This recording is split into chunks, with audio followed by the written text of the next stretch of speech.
이혼 다음 날 남편 통장에서 3억이 사라졌다. 안녕하세요, 버딩미. 당신이 판사라면? 입니다. 오늘 가져온 이야기는 이혼 서류에 도장을 찍은 바로 다음 날 남편 통장에서 2억 8천만 원이 감쪽같이 사라진 사건입니다. 아내는 우연히 날아온 문자 한 통 덕분에 전 남편의 치밀한 계획을 발견하게 되는데요. 여러분이라면 이혼 서류에 도장을 찍은 바로 그 순간 상대방이 수년간 숨겨온 돈을 꺼내들고 있었다는 걸 알게 된다면 어떤 기분이 드실 것 같으세요? 이 이야기의 주인공은 42살 김민지 씨입니다. 2022년 3월 15일 민지 씨는 15년간의 결혼 생활을 정리하는 이혼 조정조서에 마침내 도장을 찍었습니다. 조정이란 쉽게 말해 법원이 중간에서 중재해주는 협의 이혼 절차예요. 그 과정에서 남편 45살 박상훈 씨는 자신의 전 재산이 5천만 원 뿐이라고 주장했습니다. 민지 씨는 의심이 들었어요. 15년 동안 사업을 해온 남편의 재산이 고작 5천만 원이라는 게 납득이 가지 않았죠? 하지만 증거가 없었습니다. 그리고 솔직히 말씀드리면 더 이상 싸우기가 너무 지쳐 있었어요. 빨리 끝내고 새 출발을 하고 싶었던 거죠.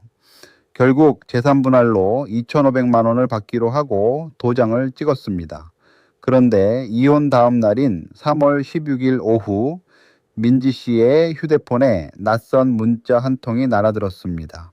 아직 해지하지 않은 가족 공동명의 통신비 자동이체 계좌에서 결제가 실패했다는 내용이었어요.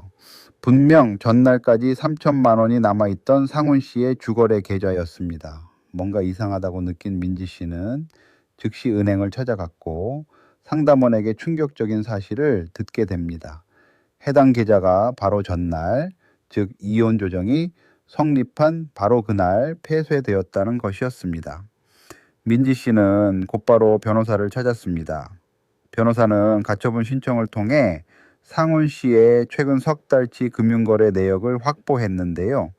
그 안에 담긴 기록은 정말 충격적이었습니다.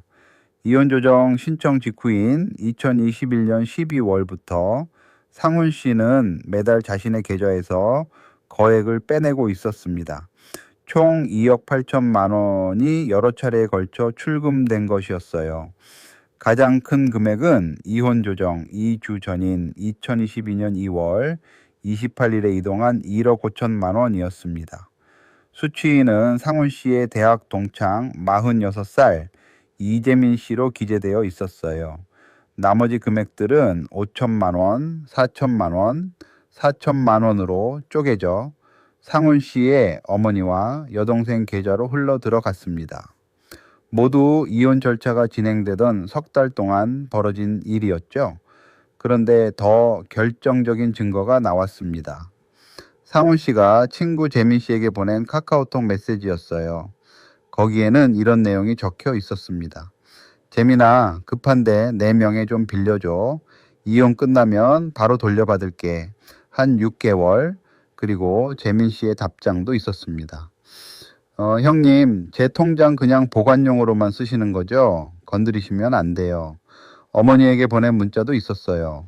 이혼 조정 기일 바로 전날 밤에 보낸 문자였는데, 엄마, 내일 조정 끝나면 연락드릴게요. 그 돈은 절대 쓰지 마세요. 라고 적혀 있었습니다. 자, 이 사건의 핵심은 바로 이겁니다. 이혼 절차가 진행되는 동안 한쪽 배우자가 몰래 재산을 빼돌렸다면 그 돈도 재산 분할의 대상이 될 수 있느냐는 거예요. 우리가 흔히 알고 있는 상식으로는 내 이름으로 된 통장에서 내 돈을 꺼내는 게 무슨 잘못이냐고 생각할 수 있잖아요. 하지만 결혼 기간에 함께 만들어 온 재산이라면 이야기가 달라집니다. 이게 왜 중요하냐면요. 이혼할 때 상대방이 재산을 숨기면 피해자는 정당하게 받아야 할 몫을 영영 못 받을 수도 있기 때문이에요. 여러분, 주변에도 이혼하면서 상대방이 재산을 감춘다는 이야기 한 번쯤 들어보셨을 거예요. 이제 양측의 주장을 들어볼게요. 먼저 민지 씨 입장입니다. 민지 씨는 15년 동안 육아와 가사를 전담하며 상훈 씨의 커리어를 뒷받침했습니다. 밖에서 돈을 버는 동안 집안에서 가정을 지킨 거죠. 그 세월이 만들어낸 재산인데 상대방이 이혼 절차 중에 계획적으로 2억 8천만 원을 빼돌렸습니다. 카카오톡까지 있고 돈을 받은 사람들이 직접 보관만 하고 있다고 증언까지 했으니 명의만 옮겨 놓은 것, 즉 명의 신탁이 명백하다는 거예요. 이건 정당한 재산 분할 청구권을 침해한 행위라는 겁니다. 반면 상훈 씨 입장도 들어봐야겠죠? 상훈 씨는 이렇게 주장했어요.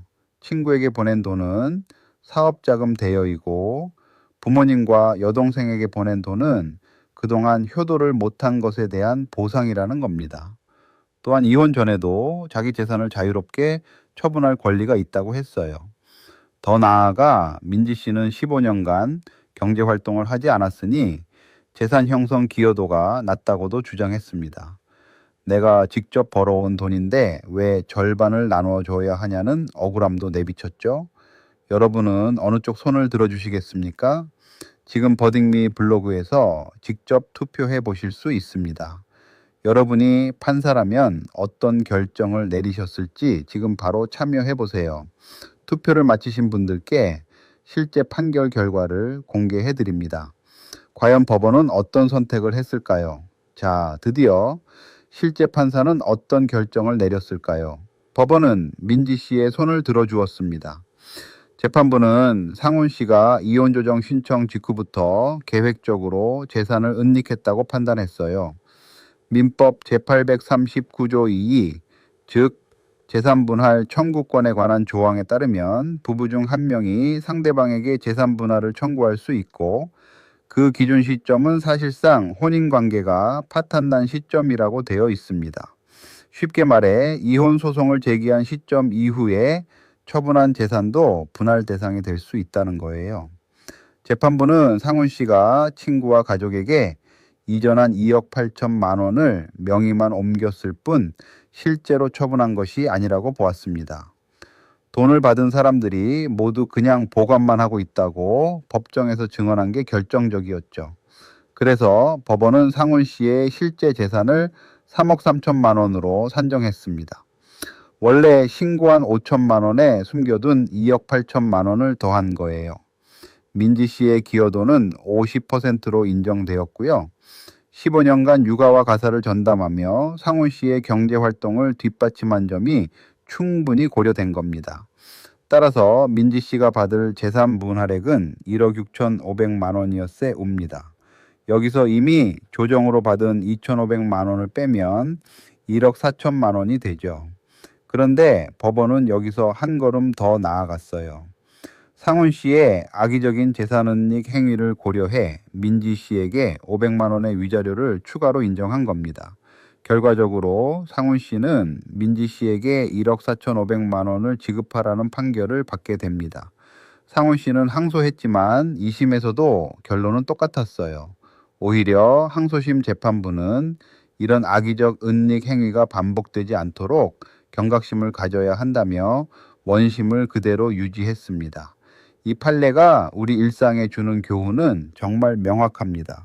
이혼 절차가 진행 중일 때 상대방이 재산을 빼돌리더라도 증거가 있다면 반드시 되찾을 수 있다는 거예요. 그리고 반대로 이혼 과정에서 재산을 숨기려 하면 오히려 더 불리한 결과를 받을 수 있다는 것도 기억하셔야 합니다. 실용적인 조언도 드릴게요. 이혼을 고려하게 되면 가능한 한 빨리 배우자의 금융계좌, 부동산, 사업체 정보를 파악해 두세요. 공동명의 계좌의 거래 내역도 정기적으로 확인하는 게 좋습니다. 만약 상대방이 갑자기 계좌를 닫거나 큰 금액을 이체하는 움직임이 보인다면 즉시 전문 변호사와 상담해 가압류나 사전처분 금지 가처분 신청을 검토하세요. 그리고 카카오톡, 문자, 이메일 같은 디지털 기록은 절대 지우지 마세요. 이 사건에서도 카카오톡 메시지 하나가 판결을 바꿨거든요. 알아두시면 반드시 도움이 됩니다. 당신이라면 어떤 판결을 내리셨을까요? 버딩미는 매주 우리 삶과 맞닿아 있는 실제 판례들을 여러분과 함께 들여다봅니다. 오늘 에피소드가 유익하셨다면 주변 분들께 공유해 주시고 구독도 잊지 말아 주세요. 다음 판례에서 만나요.